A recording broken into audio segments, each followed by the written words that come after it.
Good morning students. अज असीं गल करांगे पंजाबी दे विच साहित की आ, साहित दे तत्त, साहित दी प्रकृति ते प्रयोजन। ठीक है, सब तो पहला सानूं ये पता होना चाहिए भी साहित शब्द की आ। साहित आ जिहड़ा ओह संस्कृतिक शब्द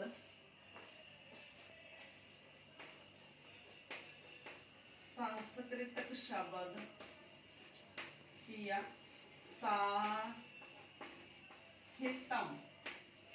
ठीक है, इहदा अर्थ की आ संजोग, मेल। ठीक है, जे असीं गल करिए तां हौली हौली इन्हां दी वरतों है जिहड़ी ओह सोहणे विचार जां सोहणे लिखण दे ढंग ते विचारां दे नाल कीती जाण लगी। जे असीं अजकल साहित दी परिभाषा दी गल करिए तां जिहड़ा साहित आ ओह सुंदर सोहणे विचार ते दिल खिचवें ढंग दे नाल पेश कीता जांदा। ठीक है, हुण उर्दू दे विच साहित नूं अदब कहा जांदा सी।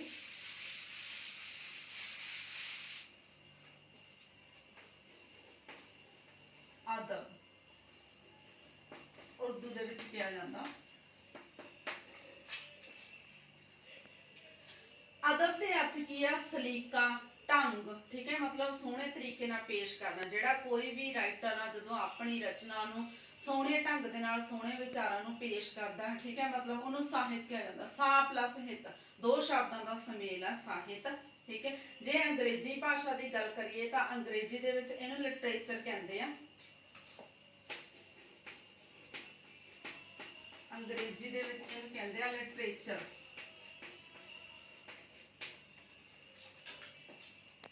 इसका भाव विचारां नूं अखरां राहीं प्रगट करना। विचारां नूं मतलब जिहड़े कि कवि दे मन दे विच विचार आ उहनां नूं अखरां दे रूप विच लिखती रूप दे विच पेश करना उहनूं साहित कहंदे आ। ठीक है, प्राचीन काल दे विच साहित दी जिहड़ी परिभाषा बहुत सारे विग्यानियां ने दित्ती है, मतलब बहुत सारे विग्यानियां ने साहित की व्याख्या की है। ठीक है, ते अपने विचार पेश किए हैं। हुण असीं गल करदे हां इन्हां दीयां परिभाषावां जी। मैथ्यू अर्नाल्ड दे अनुसार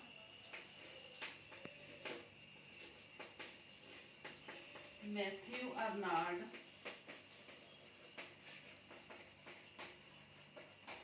अनुसार मैथ्यू अर्नाल्ड की कहंदा भी जिहड़ा साहित आ वो जीवन की व्याख्या दा करार।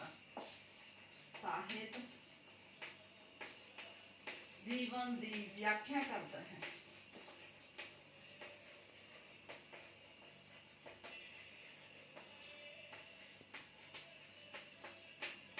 जदों तुसीं कोई भी कोटेशन लिखनी है, ठीक है, जिहड़ा उहदा राइटर का नाम है, ठीक है, मतलब जिहदी कोटेशन लिखनी है उहनूं अंडरलाइन। ठीक है, जदों कोटेशन लिखनी उहनूं दोनों ने इनवर्टेड कॉमिਆਂ ਦੇ ਵਿੱਚ शुरू भी करना ते बंद भी करना। ठीक है जी, नैक्सट गोरखी की कहंदा भी जिहड़ा साहित आ वो संसार दा दिल आ।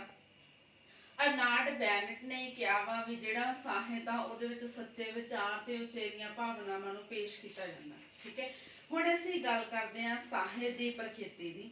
जिहड़ा साहित है वो जीवन का दर्पण है, रसदायक ढंग दे नाल इह जीवन नूं पेश करदा है। ठीक है, साहित का अर्थ की है सारियां दी राखी करना। मतलब जिहड़ा साहित है वो सारियां दी राखी करदा।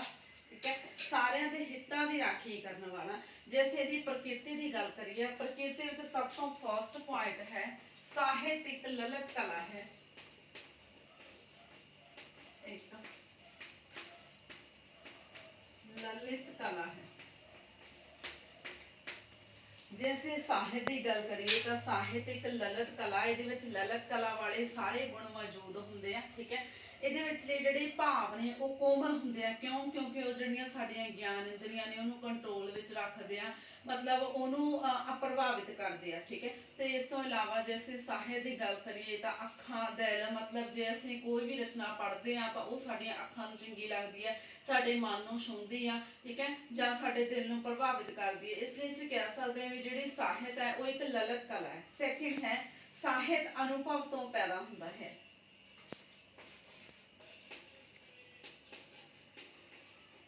साहित्य अनुभव तो पैदा होता है। जे असीं साहित्य के अनुभव की गल करिए तो साहित्य नूं सिरजण दे लई ਸਾਨੂੰ ਕਿਸੇ ਸਕੂਲ ਯੂਨੀਵਰਸਿਟੀ ਦੇ ਵਿੱਚ ਨਹੀਂ ਜਾਣਾ ਪਊਗਾ। ਮਤਲਬ ਜਿਹੜਾ ਅਨੁਭਵ ਹੈ, ਵਿਅਕਤੀ ਨੂੰ ਕੋਈ ਵੀ ਅਨੁਭਵ ਹੈ ਉਸ ਤੋਂ ਹੀ ਜਿਹੜੀ ਸਾਹਿਤ ਦੀ ਰਚਨਾ ਹੁੰਦੀ ਹੈ। ਠੀਕ ਹੈ, ਮਤਲਬ ਕਵੀ ਆ ਜਿਹੜਾ ਜਿੰਨਾ ਡੂੰਘਾ ਅਨੁਭਵ ਰੱਖੂਗਾ ਉਨਾ ਵੱਡਾ ਸਾਹਿਤਕਾਰ ਬਣੂਗਾ, ਜਿੰਨੇ ਉਹਦੇ ਵਿਚਾਰ ਡੂੰਘੇ ਹੋਣਗੇ ਉਨਾ ਵੱਡਾ ਉਹ ਸਾਹਿਤਕਾਰ ਬਣੂਗਾ। ਠੀਕ ਹੈ, ਤੇ ਉਹ ਆਪਣੀ ਜਿਹੜੀ ਸਾਹਿਤ ਦੀ ਰਚਨਾ ਵੀ ਉਹ ਸਮੁੱਚੀ ਰਚਨਾ ਨੂੰ ਪੂਰੀ ਜਿਹੜੀ ਸਮੁੱਚੀ ਰਚਨਾ ਨੂੰ ਆਪਣੇ ਅਨੁਭਵ ਦੇ ਵਿੱਚ ਲੈ ਕੇ ਆਪਣੀ ਸਾਹਿਤ ਦੀ ਰਚਨਾ ਕਰੇਗਾ। ठीक है, थर्ड है साहित्य कल्पना की उडारी है। थर्ड पॉइंट साहित्य कल्पना की उडारी है। कल्पना की है, ਜਦੋਂ ਕੋਈ ਵੀ ਕਵੀ ਆ ਜਿਹੜਾ ਉਹ ਆਪਣੀ ਕਵਿਤਾ ਦੀ ਰਚਨਾ ਕਰਦਾ ਤਾਂ ਉਹ ਆਪਣੇ ਮਨ ਦੇ ਵਿੱਚ ਇਹੋ ਜਿਹੇ ਵਿਚਾਰਾਂ ਨੂੰ ਸੋਚਦਾ ਵੀ ਮੈਂ ਆਪਣੇ ਸਾਹਿਤ ਦੇ ਵਿੱਚ ਜਾਂ ਆਪਣੀ ਰਚਨਾ ਦੇ ਵਿੱਚ ਇਹੋ ਜਿਹੇ ਵਿਚਾਰ ਪੇਸ਼ ਕਰਨੇ ਆ, ਜਾਂ ਮਤਲਬ ਉਹ ਕਲਪਨਾ ਦੇ ਸਹਾਰੇ ਦੂਰ ਦੂਰ ਦਰਾਡੇ ਦੇਸ਼ਾਂ ਵਿਦੇਸ਼ਾਂ ਦੇ ਵਿੱਚ ਜਿਹੜੀ ਸੈਰ ਕਰਨ ਦਾ ਜਾਂ ਉੱਥੋਂ ਦੇ ਜਿਹੜੇ ਅਨੁਭਵ ਨੂੰ ਮਹਿਸੂਸ ਕਰਦਾ ਜਾਂ ਉੱਥੋਂ ਦੀਆਂ ਜਿਹੜੀਆਂ ਤਸਵੀਰਾਂ ਨੇ ਜਾਂ ਉਹਨਾਂ ਨੂੰ ਆਪਣੇ ਮਨ ਦੇ ਵਿੱਚ ਕਿਰਤਕਣ ਕਰਦਾ। ਠੀਕ ਹੈ, ਮਤਲਬ ਜਿੰਨੀ ਵੱਡੀ ਸਾਹਿਤਕਾਰ ਦੀ ਕਲਪਨਾ ਹੋगी उन्ने ਵੱਡੇ ਉਹ ਸਾਹਿਤ ਦੀ ਰਚਨਾ ਕਰੂਗਾ। ठीक है, नेक्स्ट है ਸਾਹਿਤ ਸੰਵੇਦਨਸ਼ੀਲ ਹੁੰਦਾ है। ਸਾਹਿਤ ਸੰਵੇਦਨਸ਼ੀਲ ਹੁੰਦਾ ਹੈ। ਜਿਹੜਾ ਸਾਹਿਤ ਹੈ ਉਹਦੇ ਵਿੱਚ ਭਾਵਾਂ ਦੀ ਅਧਿਕਮਤਾ ਹੁੰਦੀ ਆ। ਠੀਕ ਹੈ, ਜਿੰਨਾ ਵੱਡਾ ਮਤਲਬ ਜੇ ਕਵੀ ਦੀ ਸੰਵੇਦਨਸ਼ੀਲਤਾ ਹੋਊਗੀ ਤਾਂ ਉੱਥੇ ਪਾਠਕ ਦੀ ਵੀ ਸੰਵੇਦਨਸ਼ੀਲਤਾ ਹੋਊਗੀ। ਜੇ ਕਵੀ ਹੈ ਜਿਹੜਾ ਉਹ ਆਪਣੇ ਸਾਹਿਤ ਦੀ ਰਚਨਾ ਸੰਵੇਦਨਸ਼ੀਲਤਾ ਦੇ ਨਾਲ ਕਰੂਗਾ ਤਾਂ ਉੱਥੇ ਪਾਠਕ ਵੀ ਜਿਹੜਾ ਆਪਣੀ ਰਚਨਾ ਉਹ ਸੰਵੇਦਨਸ਼ੀਲਤਾ ਦੇ ਨਾਲ ਕਰੂਗਾ। ਠੀਕ ਹੈ, ਮਤਲਬ ਉੱਥੇ ਜਿਹੜਾ ਸਾਹਿਤਕਾਰ ਦਾ ਸਮੁੱਚਾ ਅਨੁਭਵ ਸ਼ਾਮਲ ਹੁੰਦਾ। ਨੈਕਸਟ ਹੈ ਸਾਹਿਤ ਮਾਨਵਵਾਦੀ ਹੁੰਦਾ ਹੈ। ਸਾਹਿਤ ਮਾਨਵਵਾਦੀ ਹੁੰਦਾ ਹੈ।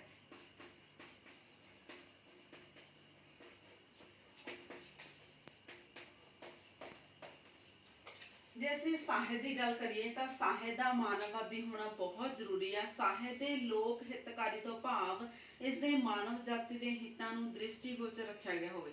ਮਤਲਬ ਜਦੋਂ ਕੋਈ ਵੀ ਕਵੀ ਹੈ ਜਿਹੜਾ ਸਾਹਿਤ ਦੀ ਰਚਨਾ ਕਰਦਾ ਤਾਂ ਉਹ ਜਿਹੜੀ ਸਮੁੱਚੀ ਮਾਨਵ ਜਾਤੀ ਹੈ ਉਹਦੇ ਹਿੱਤਾਂ ਨੂੰ ਧਿਆਨ ਦੇ ਵਿੱਚ ਰੱਖ ਕੇ ਕੋਈ ਵੀ ਰਚਨਾ ਲਿਖਦਾ। ਠੀਕ ਹੈ, नेक्स्ट है ਸਾਹਿਤ ਕਿਸੇ ਆਦਰਸ਼ਿਕ ਤਾਂਘ ਤੋਂ ਉਪਜਦਾ ਹੈ। 6 पॉइंट ਸਾਹਿਤ ਆਦਰਸ਼ਿਕ ਤਾਂਘ ਤੋਂ ਉਪਜਦਾ ਹੈ। जैसे ਸਾਹਿਤ ਦੇ ਆਦਰਸ਼ਿਕ ਤਾਂਘ ਦੀ ਗੱਲ ਕਰੀਏ ਵੀ ਮਤਲਬ ਕਿਸੇ ਵੀ ਕਵੀ ਹੈ ਜਾਂ ਸਾਹਿਤਕਾਰ ਕੋਈ ਵੀ ਰਚਨਾ ਕਰਦਾ, ਜਿੰਨਾ ਟਾਈਮ ਉਹਦੇ ਮਨ ਦੇ ਵਿੱਚ ਤਾਂਘ ਨਹੀਂ ਹੋਊਗੀ ਉਹਨਾਂ ਟਾਈਮ ਉਹ ਅੱਛਾ ਜਿਹੜਾ ਵਧੀਆ ਕਵੀ ਜਾਂ ਪਾਠਕ ਜਾਂ ਉਹ ਚੰਗਾ ਸਾਹਿਤਕਾਰ ਨਹੀਂ ਬਣ ਸਕਦਾ। ਠੀਕ ਹੈ, ਜਿਵੇਂ ਅਸੀਂ ਪੰਜਾਬੀ ਸਾਹਿਤ ਦੀ ਗੱਲ ਕਰੀਏ ਤਾਂ ਪੰਜਾਬੀ ਸਾਹਿਤ ਦੇ ਵਿੱਚ ਜਿਹੜੇ ਪ੍ਰੋਫੈਸਰ ਮੋਹਨ ਸਿੰਘ ਸੀ, ਜਦੋਂ ਉਹਨਾਂ ਦੀ ਪਤਨੀ ਦੀ ਡੈਥ ਹੋ ਜਾਂਦੀ ਆ, ਮਤਲਬ ਉਹ ਡੈਥ ਹੋਣ ਤੋਂ ਬਾਅਦ ਕਵੀ ਬਣਿਆ ਤਾਂ ਤੁਸੀਂ ਉਹਨਾਂ ਦੀ ਰਚਨਾਵਾਂ ਪੜ੍ਹ ਕੇ ਦੇਖੋਗੇ ਤਾਂ ਉਹਨਾਂ ਨੂੰ ਇਹ ਲੱਗੂਗਾ ਤੁਹਾਨੂੰ ਵੀ ਉਹਨਾਂ ਦੀਆਂ ਰਚਨਾਵਾਂ ਦੇ ਵਿੱਚ ਇੱਕ ਆਦਰਸ਼ਿਕ ਤਾਂਘ ਨੂੰ ਪੇਸ਼ ਕੀਤਾ ਗਿਆ। ਠੀਕ ਹੈ ਜੀ, ਹੁਣ ਅਸੀਂ ਨੈਕਸਟ ਗੱਲ ਕਰਦੇ ਹਾਂ ਸਾਹਿਤ ਦੇ ਤੱਤ।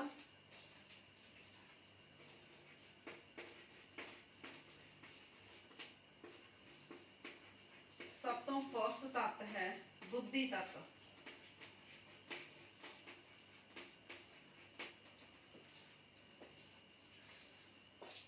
ਬੁੱਧੀ ਤੱਤ ਦਾ ਸੰਬੰਧ ਵਿਚਾਰਾਂ, ਤੱਥਾਂ ਤੇ ਸਿਧਾਂਤਾਂ ਦੇ ਨਾਲ ਹੈ। ਬੁੱਧੀ ਤੱਤ ਦੀ ਮਹੱਤਤਾ ਇਸ ਗੱਲ ਵਿੱਚ ਹੈ ਕਿ ਇਹ ਭਾਵ, ਕਲਪਨਾ ਤੇ ਸ਼ਬਦਾਰਥ ਦਾ ਉਚਿਤ ਸੁਮੇਲ ਹੈ। ਸੁਮੇਲ ਹੀ ਆ ਕਿਉਂਕਿ ਜਿਹੜੀ ਬੁੱਧੀ ਆ ਉਹ ਸਾਡੇ ਮਨ ਤੋਂ ਹੁੰਦੀ ਆ, ਸਾਡੇ ਮਨ ਦੇ ਹਾਵ ਭਾਵ, ਸਾਡੇ ਮਨ ਦੀ ਕਲਪਨਾ, ਅਸੀਂ ਮਨ ਦੇ ਵਿੱਚ ਜੋ ਕੁਝ ਮਹਿਸੂਸ ਕਰਦੇ ਆ। ਠੀਕ ਹੈ, ਮਤਲਬ ਉਹ ਸਾਰਾ ਕੁਝ ਆ ਜਿਹੜਾ ਉਹ ਬੁੱਧੀ ਦੇ ਸਹਾਰੇ ਹੁੰਦਾ। ਠੀਕ ਹੈ, ਇਹਦੇ ਵਿੱਚ ਕਿਹੜੇ ਕਿਹੜੇ ਤੱਤ ਸ਼ਾਮਲ ਹੁੰਦੇ ਆ? ਭਾਵਾਂ ਦਾ ਆਧਾਰ ਕਰਨਾ, ਸਾਡੇ ਮਨ ਦੇ ਜਿਹੜੇ ਹਾਵ ਭਾਵ ਨੇ ਉਹਨਾਂ ਦਾ ਆਧਾਰ ਕਰਨਾ, ਜਾਂ ਅਣਪ੍ਰਗਟ ਭਾਵਾਂ ਨੂੰ ਪੇਸ਼ ਕਰਨਾ, ਜਿਹੜੇ ਮਨ ਦੇ ਵਿੱਚ ਪ੍ਰਗਟ ਵੀ ਨਹੀਂ ਹੋਏ ਉਹਨਾਂ ਨੂੰ ਪੇਸ਼ ਕਰਨਾ, ਲੇਖਕ ਦੇ ਦ੍ਰਿਸ਼ਟੀਕੋਣ ਦੇ ਪ੍ਰਗਟਾਓ ਦੀ ਵਿਵਸਥਾ ਕਰਨਾ, ਭਾਵਾਂ ਨੂੰ ਵਿਵਸਥਾ ਕਰਨਾ, ਭਾਸ਼ਾ ਪ੍ਰਗਟਾਵੇ ਵਿੱਚ ਚਮਤਕਾਰ ਪੈਦਾ ਕਰਨਾ, ਦਾਰਸ਼ਨਿਕ ਵਿਚਾਰਾਂ ਨੂੰ ਸੁੰਦਰ ਤੇ ਰੌਚਕ ਢੰਗ ਨਾਲ ਪੇਸ਼ ਕਰਨਾ। ਜੇ ਇਹ ਸਾਰੇ ਤੱਤ ਹੋਣਗੇ ਤਾਂ ਹੀ ਅਸੀਂ ਬੁੱਧੀ ਤੱਤ ਦੀ ਕਲਪਨਾ ਕਰ ਸਕਦੇ ਹਾਂ, ਤਾਂ ਹੀ ਅਸੀਂ ਚੰਗੇ ਸਾਹਿਤ ਨੂੰ ਰਚ ਸਕਦੇ ਹਾਂ।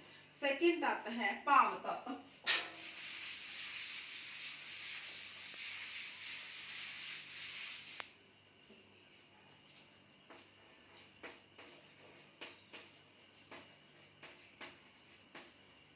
ਕੀ ਆ, ਜਿਹੜੇ ਸਾਡੇ ਮਨ ਦੇ ਹਾਵ ਭਾਵ ਹੁੰਦੇ ਆ, ਠੀਕ ਹੈ। ਸਾਹਿਤਕਾਰ ਜਦੋਂ ਕਿਸੇ ਵੀ ਵਿਸ਼ੇ ਦੀ ਰਚਨਾ ਕਰਦਾ ਤਾਂ ਉਹ ਪਾਠਕ ਦੇ ਹਿਰਦੇ ਦੇ ਵਿੱਚੋਂ ਮਤਲਬ ਇਸ ਤਰ੍ਹਾਂ ਦੇ ਨਾਲ ਕਰਦਾ ਵੀ ਜਿਹੜਾ ਪਾਠਕ ਆ ਉਹਦੇ ਮਨ ਦੇ ਵਿੱਚ ਸਾਹਿਤ ਪੜ੍ਹਨ ਦੀ ਉਤਸੁਕਤਾ ਜਾਗਦੀ ਹੈ, ਠੀਕ ਹੈ। ਮਤਲਬ ਆਚਾਰੀਆ ਨੇ ਵੀ ਇਹੀ ਕਿਹਾ ਵੀ ਜਿਹੜਾ ਭਾਵ ਹੈ ਉਹ ਸਾਹਿਤ ਦੀ ਜਿੰਦ ਜਾਨ ਹੁੰਦਾ, ਠੀਕ ਹੈ। ਸਾਹਿਤ ਦੇ ਸਹਾਰੇ ਹੀ ਇਹਨੂੰ ਪੇਸ਼ ਕੀਤਾ ਜਾਂਦਾ। ਥਰਡ, ਕਲਪਨਾ। ਕਲਪਨਾ ਦੀ ਗੱਲ ਮੈਂ ਪਹਿਲਾਂ ਹੀ ਕਰ ਚੁੱਕੀ ਹਾਂ। ਥਰਡ ਪੁਆਇੰਟ ਹੈ ਕਲਪਨਾ।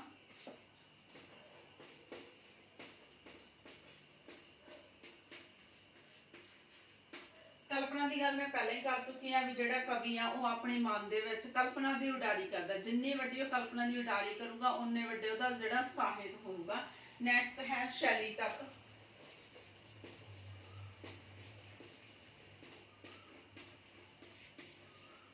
ਸ਼ੈਲੀ ਤੱਤ ਕੀ ਆ? ਸ਼ੈਲੀ ਤੱਤ ਦੇ ਵਿੱਚ ਸ਼ੈਲੀ ਦਾ ਮਤਲਬ ਹੁੰਦਾ ਸਟਾਈਲ, ਠੀਕ ਹੈ। ਕਵੀ ਹੈ ਜਿਹੜਾ ਉਹ ਆਪਣੇ ਭਾਵਾਂ ਤੇ ਵਿਚਾਰਾਂ ਨੂੰ ਕਿਸ ਢੰਗ ਦੇ ਨਾਲ ਪੇਸ਼ ਕਰਦਾ, ਕਿਸ ਢੰਗ ਦੇ ਨਾਲ ਲਿਖਦਾ, ਠੀਕ ਹੈ। ਇਹਦੇ ਅੱਗੋਂ ਦੋ ਤੱਤ ਨੇ। ਸ਼ਬਦ ਤੱਤ ਦੇ ਵਿੱਚ ਸ਼ਬਦਾਂ ਦਾ ਜਿਹੜਾ ਉਤਸੁਕਤਾ ਦੇ ਨਾਲ ਵਿਚਾਰ ਪੇਸ਼ ਕੀਤੇ ਜਾਂਦੇ ਆ। ਜੇ ਸ਼ਬਦ ਹੋਣਗੇ ਤਾਂ ਸ਼ਬਦਾਂ ਨੂੰ ਅਰਥਾਂ ਦੇ ਸਹਾਰੇ ਪੇਸ਼ ਕੀਤਾ ਜਾਂਦਾ, ਠੀਕ ਹੈ।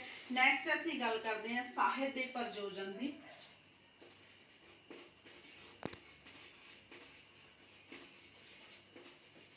ਸਾਹਿਤ ਦਾ ਪ੍ਰਯੋਜਨ। ਸਾਹਿਤ ਦੇ ਪ੍ਰਯੋਜਨ ਦੀ ਗੱਲ ਕਰਦੇ ਆ। ਪਲੈਟੋ ਨੇ ਆਪਣੀ ਪੁਸਤਕ ਦਾ ਰਿਪਬਲਿਕ ਦੇ ਵਿੱਚ ਕਿਹਾ ਵੀ ਜਿਹੜਾ ਸਾਹਿਤ ਦਾ ਪ੍ਰਯੋਜਨ ਇਹ ਹੋਣਾ ਚਾਹੀਦਾ ਕਿ ਉਹ ਚੰਗੇ ਤੇ ਸੱਚੇ ਗੁਣਾਂ ਦੇ ਨਾਲ ਸ਼ਾਇਰੀਆਂ ਦੇ ਵਿੱਚ ਸਾਹਸ ਤੇ ਵੀਰਤਾ ਪੈਦਾ ਕਰ ਸਕੇ, ਠੀਕ ਹੈ। ਮਤਲਬ ਕਿਸੇ ਚੰਗੇ ਚੰਗੇ ਤੇ ਸੱਚੇ ਗੁਣਾਂ ਦੇ ਨਾਲ ਕਿਸੇ ਦੇ ਵਿੱਚ ਵੀਰਤਾ ਨੂੰ ਪੈਦਾ ਕਰ ਸਕੇ, ਠੀਕ ਹੈ। ਇਸ ਤੋਂ ਇਲਾਵਾ ਅਰਸਤੂ ਨੇ ਵੀ ਇਹੀ ਕਿਹਾ ਵੀ ਮਨੁੱਖੀ ਅਨੁਭਵਾਂ ਤੇ ਤਜਰਬਾ ਦੇ ਮਾਧਿਅਮ ਰਾਹੀਂ ਸਾਹਿਤ ਦੀ ਠੀਕ ਪੇਸ਼ਕਾਰੀ ਕੀਤੀ ਜਾਂਦੀ ਹੈ। ਲੋਜਾਈਨਸ ਦੇ ਅਨੁਸਾਰ ਸਾਹਿਤ ਨੂੰ ਵਸਤੂ ਜਗਤ ਵਿੱਚ ਪੇਸ਼ ਕਰਨ ਵਾਲੇ ਵਰਤਾਰੇ ਨੂੰ ਆਦਰਸ਼ਕ ਰੂਪ ਵਿੱਚ ਪੇਸ਼ ਕਰਨਾ। ਇਸ ਤਰ੍ਹਾਂ ਮਤਲਬ ਸਾਰੇ ਵਿਦਵਾਨਾਂ ਨੇ ਸਾਹਿਤ ਦੇ ਸੰਬੰਧੀ ਆਪਣੀਆਂ ਪਰਿਭਾਸ਼ਾਵਾਂ ਕੀਤੀਆਂ, ਠੀਕ ਹੈ। ਅਸੀਂ ਸਾਹਿਤ ਦੇ ਤੱਤ ਪੜ੍ਹਿਆ, ਸਾਹਿਤ ਦਾ ਪ੍ਰਯੋਜਨ ਪੜ੍ਹਿਆ ਤੇ ਸਾਹਿਤ ਦੀ ਪ੍ਰਕਿਰਤੀ। ਮਤਲਬ ਇੱਥੋਂ ਤੁਹਾਡਾ ਜਿਹੜਾ ਸਾਹਿਤ ਦਾ ਸਾਰਾ ਟੌਪਿਕ ਹੈ ਉਹ ਖਤਮ ਹੋ ਜਾਂਦਾ। Thank you.